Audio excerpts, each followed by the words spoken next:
And the reason I know this, I mean, Dan Hawkins has told this to my face. I was making a big Medicaid expansion push out here, and I worked with several various organizations. And this was completely nonpartisan, I might add. But I worked with my friends, some of whom are Democrats, some of whom just work in hospitals. Yeah. We had one of our doctors explain to our community how big Medicaid expansion would be for their hospital. Broke it down, all the numbers, everything. It was our most popular public speaker series that we had done locally. Then we also brought in the Alliance for a Healthy Kansas. And we said, here's what this would do for our community. Here's more numbers. This backs us up. Here's what the differences are between Dan Hawkins' numbers and our numbers. Then we had one family who's very conservative call up Dan Hawkins and basically said, sure, I'll bring Americans for Prosperity out here. Had 200 people show up.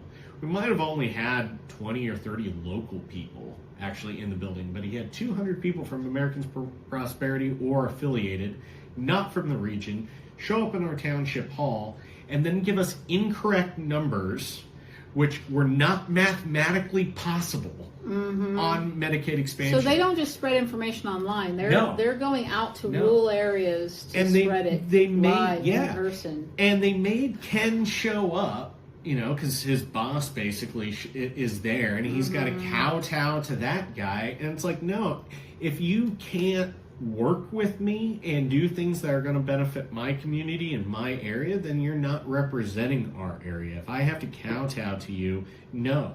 Yeah. So that's one reason why I'm running as a Democrat. The other reason that I'm aside from all the national stuff that's going on. Like, so Ken is the House district person that's not running. Correct. You call him by his first name. I love it. Yeah. I love that. I mean, I don't mind, you know, everyone's related somehow. He's adopted, but somehow I was related to someone on his mom's side, like 5 times removed. So I didn't know this person, but my mom knew this person. They met at a funeral, and then when he shows up at legislative coffees, you know, we exchange pleasantries and stuff. It's just like, I have nothing against him. People it's have just, this. I vehemently disagree with. I have to be a member of this party to get elected, and because I'm a member of that party, I can't get my area leverage. Yeah. Like, if it's winner takes all, and as a result, like you're not doing the things that are for the common good and supporting public things.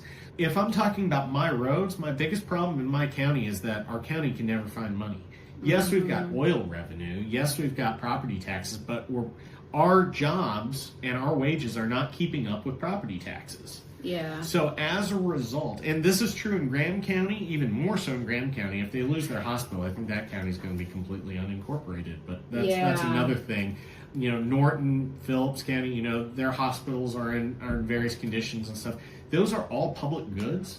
We've got to be able to give money for. We've got to raise money for. We've got to be able to build things for, right? If your infrastructure is getting outdated, you should be able to easily go to get a community facilities loan.